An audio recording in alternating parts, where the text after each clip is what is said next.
TV ao lado do assessor jurídico do MCCE em Mato Grosso, Wilson Neri. Eu convido você a participar desse bate-papo enviando seu questionamento por meio do endereço tv.rdnews.com.br, que a gente encaminha a sua pergunta ao nosso convidado.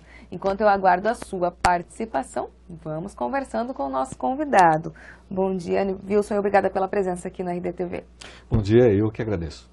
Só me fala um pouquinho dos trabalhos já feitos pelo MCCE para essas eleições de 2014.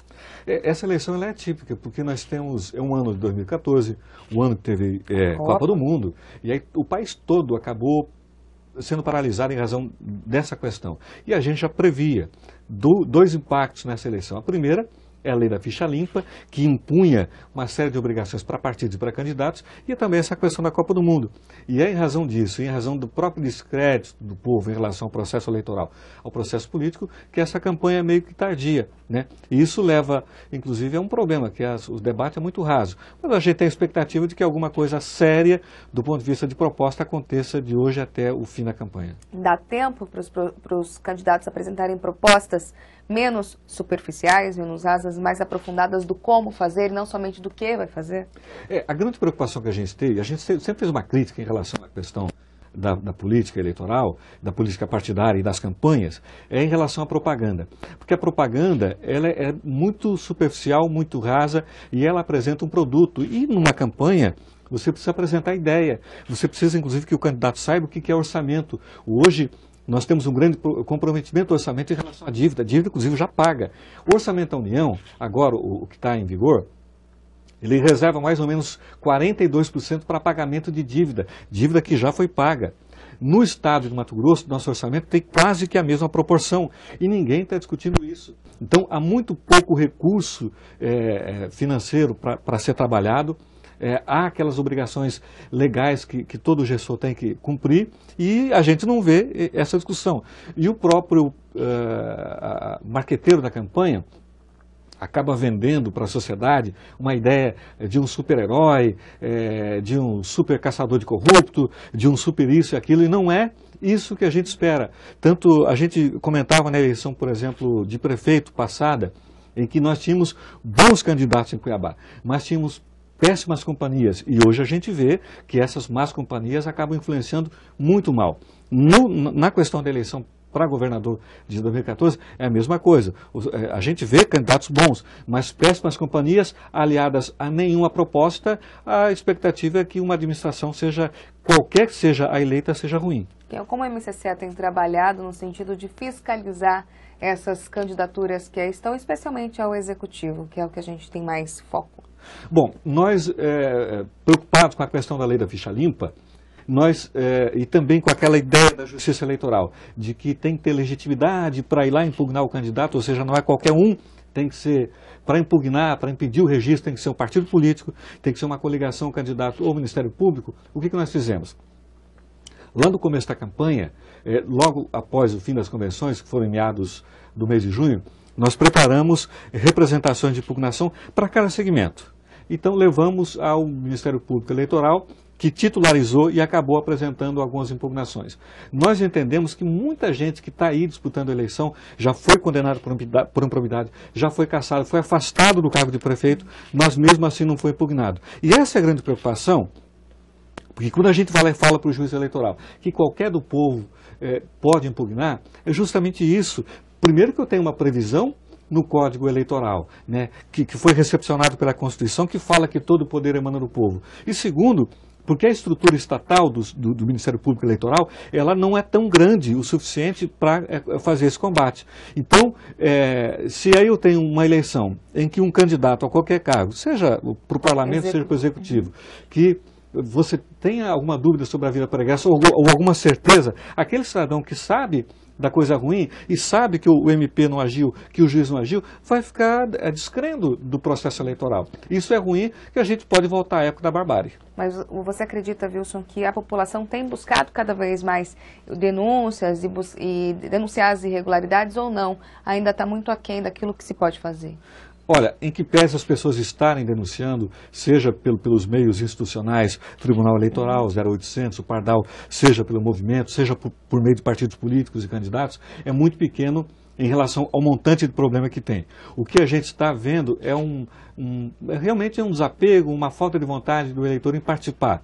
O que a gente está vendo é que pode ocorrer no processo eleitoral aquilo que aconteceu nas ruas em junho do ano passado. Ou seja, as pessoas tentarem resolver do modo alternativo, qualquer que seja esse modo alternativo, seja na manifestação, seja na abstenção. Isso, de fato, eu confesso que nos preocupa, porque a gente acredita em partido político, a gente acredita na cidadania, o problema é que os partidos políticos não têm respeitado a vontade do povo e a cidadania, e aí eu falo pelos tribunais, não tem sido respeitada. Porque quando um tribunal demora para julgar, quem quer que seja, e aí eu não estou dizendo condenar, eu estou dizendo julgar, que pode ser absolver ou pode ser condenar, ele acaba deixando essa dúvida que se perpetua ao longo do tempo. Então os processos contra políticos que demoram muito tempo, as decisões equivocadas de um tribunal de contas, por exemplo, é que acaba levando ao descrédito todo o processo eleitoral. Tivemos exemplos nesse sentido? Olha, nós tivemos várias pessoas que foram cassadas, decisões contraditórias, decisões de contas, e vou citar aqui, bem prático. Nós tivemos aqui, por exemplo, o presidente da Câmara, de Várzea Grande, presidente da Câmara recentemente, que teve a conta rejeitada e um presidente da Câmara de Cuiabá rejeitado. Depois o tribunal recebeu recurso dessas duas pessoas. Um foi provido e outro não. Ou seja, pelo mesmo relator, mesma situação. Então essas contradições, e aí o que o cidadão fala, peraí, então tem alguém que merece o rigor da lei e alguém que merece o benefício da lei. E isso eu estou dizendo de Tribunal de Contas, mas no TRE a gente vê isso e no Tribunal de Justiça isso prospera à exaustão. Falando em avaliação dos processos, tivemos recentemente o indeferimento de 2 candidaturas, do José Marcondes Neto por falta de prestação de contas em 2 momentos, 2010 e 2012, e também do José Riva pelo entendimento por meio do TSE de que havia sim uma condenação por improbidade administrativa no Tribunal de Justiça daqui. O MCCA acompanhou esses casos, especialmente do José Riva. Qual a avaliação que você faz dessa decisão? Olha, o deputado Zé Riva deu uma grande contribuição para a lei da ficha limpa, mas só uma observação em relação ao Muvuca. O candidato Muvuca começou a fazer sua campanha, até apresentar algumas ideias interessantes. Eu quero dizer, essa política antidroga, a política de tratamento que ele defende é inovadora. Quer dizer, inovadora não, mas é necessária, é uma coisa que já há algum tempo vem sendo discutida no Estado. Então eu concordo. E aí ele foi injusto com o MCCA, porque alguns anos atrás, quando ele teve lá aquela conta rejeitada, ou uma conta não prestada, que agora foi motivo do indeferimento, e nós havíamos questionado exatamente esse aspecto, ele ficou muito chateado com o movimento, né? Hoje ele deve lembrar de como ele reagiu e, de fato, a nossa postura em relação àquela crítica da não prestação de contas, ela tinha procedência, tanto que foi o argumento que usaram para que a candidatura fosse impugnada, e aí essa impugnação provida e denegado o registro, o que é ruim, porque quanto mais candidatos a gente tiver no processo eleitoral, melhor. E o deputado Zé Riva, nós dizíamos até exageradamente, eu confesso, que era uma aventura jurídico-eleitoral, porque ele pegava uma interpretação da lei da ficha limpa e dizia, essa interpretação aqui, ela me auxilia. E aí buscou parecer do ex-procurador-geral da República, doutor Antônio Fernandes, e vários ex-ministros, enfim, pessoas que deram a ele a certeza jurídica de que ele teria condições. E nós remamos em contrário, dizendo o seguinte, que aqueles precedentes que ele havia suscitado não tinham validade, inclusive aquela exigência de que, olha, o sujeito tem que ter todo tipo de improbidade qualificada, assim declarada pelo juiz. Não é isso. Não foi essa a intenção da lei de improbidade, que é de 92, a lei 8429. Ela coloca algumas espécies de improbidade, mas todas são improbidade. Lesão ao erário, enriquecimento sem causa e violação ao princípio da administração.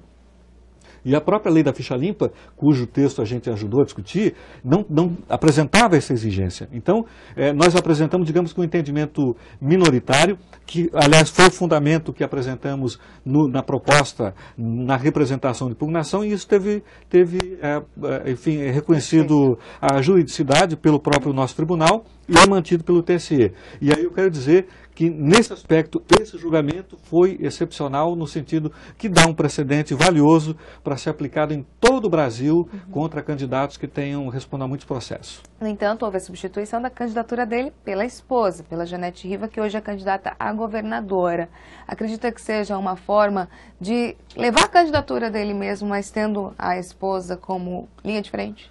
Olha, se isso fosse lá no estado do Nordeste, com todo respeito aos meus amigos nordestinos, e eu tenho muitos amigos nordestinos, diriam que é um estado atrasado, como é que pode essa coisa da familiocracia? Porque eu lembro que na eleição passada isso aconteceu em Brasília, com o Roriz e a esposa, que virou motivo de piada, né? Eu estou achando até estranho a apatia, mas é normal também, porque as pessoas estão apáticas com o processo eleitoral como um todo, mas há uma apatia em relação a essa manobra. Isso é péssimo, isso é ruim, porque você traz a familiocracia para dentro do Estado e você traz uma prática de coronéis, uma prática que, se fosse em outro Estado, a gente diria que é atrasada, mas aqui a gente fica quietinho, não fala nada. Mas o MCCE não teria que ter uma atitude mais institucional, inclusive, para contestar esse tipo de situação? Nós estamos acompanhando 3 casos idênticos, né? Inclusive um é do governador Arruda, em Brasília, esse caso, e há uma terceira situação em que a gente quer ter uma manifestação pública, inclusive no plano nacional, porque, na verdade, o que acontece? Tem uma coisa chamada ficha suja, e tem uma coisa chamada ficha suja reflexa, que é o ficha suja sai, mas deixa alguém o representando. Então a gente vai construir uma tese, e assim como outras teses jurídicas e sociológicas, a gente quer dizer para a sociedade, questionando essa postura que é inadequada, é ruim e prejudica o processo político, e a cidadania fica cada vez mais descrendo do processo eleitoral. Então a MCCE deve tomar alguma atitude em relação à candidatura da Janete Riva? Essa postura política é uma postura altamente questionável. Eu imagino que o movimento deva tomar uma posição, se manifestar, e repito, porque nós temos outros casos no país que o MCCE vem acompanhando. Um deles é o caso de Brasília, em que o governador Arruda, caçado, ficha limpa, ficha suja e reconhecido, foi flagrado naquela famosa oração da corrupção, né? E aí ele coloca a esposa como vice de uma outra candidatura. Wilson, me fala um pouquinho sobre as preocupações, então, do MCCE em relação a essa reta final de campanha. A gente está há 20 dias aí do final do processo eleitoral, com essa nova candidatura de executivo, com todas as candidaturas postas ao legislativo, essa guerra, essa troca de farpas, especialmente no legislativo. Como que a MCCE vai trabalhar pensando nessa reta final?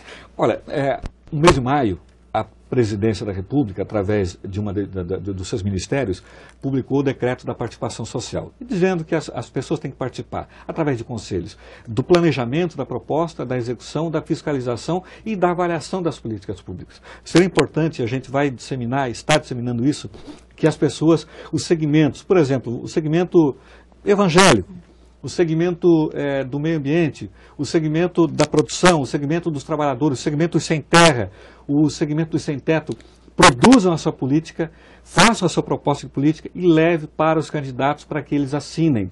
Porque nós não podemos permitir que um candidato chegue cego. A carta de compromisso. Seria uma carta de compromisso. Mas que o candidato chegue cego, sem nenhuma noção do que vai administrar, né, e chegue todo cheio de boa vontade, mas desconhecendo a realidade. Então a gente percebe pela proposta dos candidatos que há um desconhecimento, salvo uma ou outra situação, no geral eles não entendem do funcionamento da máquina pública, da política para o meio ambiente, da política para a terra, da política para as comunicações, da política de rádio comunitária, da política de internet, naquilo que tem pertinência com o Estado. Então é importante que os segmentos se unam e assinem esse compromisso, obriguem os candidatos a assinar o compromisso para que respaldem depois a política que o povo quer quando assumir o cargo. A gente sabe que nessa reta final a gente tem mais denúncias de compra de votos, do uso de cabos eleitorais para cooptar outros votos. O MCCE vai trabalhar no sentido de ter uma fiscalização mais eficiente nesse sentido? Nós, todos os anos, a gente tem relacionamento com os setores de inteligência da polícia para fazer esse trabalho de fiscalização. E a cada ano a gente inova. Nós estamos com uma tarefa diferente esse ano, vamos fazer o plantão normalmente, geralmente nas últimas 2 eleições a base foi no Sintep, junto com professores, advogados, colegas da OAB, participando também. O Maurício Aldi me chamou outro dia para ter um diálogo também nesse sentido. Maurício Aldi, presidente da OAB. Eu imagino que a gente vai ter muita gente trabalhando para fazer essa fiscalização. E é importante, porque a gente sabe que na reta final tem essa coisa da lista de eleitores, né? A gente tem essa questão da compra de voto, a questão de boca de urna, tudo que é proibido. E a gente vai procurar fiscalizar e levar conhecimento da autoridade que pode punir. Para encerrar nosso bate-papo, vou fazer uma provocação. Ouvindo a Rádio Mix, ontem, se eu não me engano, o analista político João Edson fez uma provocação ao MCCE, falando sobre o posicionamento do CCE em relação à fiscalização do horário eleitoral gratuito. Ele pontuava o seguinte, que o horário eleitoral gratuito é feito com dinheiro público e muitas vezes é usado para troca de acusações entre candidatos e muitas vezes nem essa troca de acusações é feita pelo próprio candidato, colocando uma figura de um apresentador no caso. Como que o MCCE trabalha nesse quesito? Olha, o ministro Henrique Neves, do TSE, ex-ministro, disse o seguinte, que fez um cálculo e que cada horário eleitoral gratuito, em cada exercício, cada ano de eleição, custa 1 bilhão para os cofres públicos. Então, o horário não é gratuito. Eu entendo que, no mais das vezes, de fato o programa eleitoral é usado indevidamente. Era para fazer essa proposta, era para discutir orçamento, era para discutir o programa da cultura, o programa da educação, mas não é feito desse modo. Mas veja bem, assim como o horário eleitoral é usado indevidamente, também há muitos apresentadores de rádio e TV que usam de modo abusivo, inclusive expressando as suas opiniões pessoais deste ou daquele modo, usando uma concessão pública. Então, eu acho que, de fato, o horário é usado indevidamente muitas vezes. Como também TVs e rádios são usados indevidamente quando o apresentador, seja candidato ou não, apresenta a sua opinião ideológica usando uma concessão pública que era para uma outra finalidade, ele também está cometendo abusividade. Agora, eu entendo que a gente deva, como a gente fala em reforma política, a gente quer mudar a lei eleitoral, a gente quer mudar o sistema de propaganda, a gente quer mudar o sistema de arrecadação e prestação de contas, a gente quer mudar o sistema de coligações e a gente quer mudar, inclusive, o espaço das candidaturas. Porque hoje as mulheres, infelizmente, que são os 30%, no mais das vezes, vão apenas para fechar buraco dentro da coligação para que ela possa ter a proporção de 70% de homens. Quando é o contrário, a gente entende que as mulheres têm que ter espaço de destaque, até porque são competentes e honestas. Né? Wilson, para encerrar nosso bate-papo, algumas pessoas, entre aspas, acusam o MCCE de ser usado também para bandeiras políticas.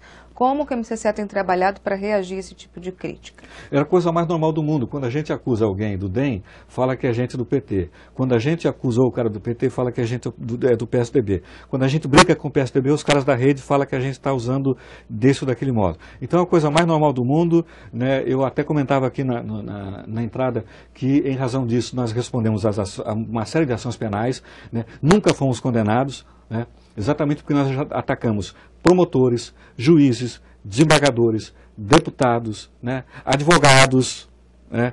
Sindicalistas, pessoas que cometeram crime, cometeram infrações e que, se não fosse o MCCE agir, o caso do juiz da maçonaria, que nós respondemos às ações, nós conseguimos caçar.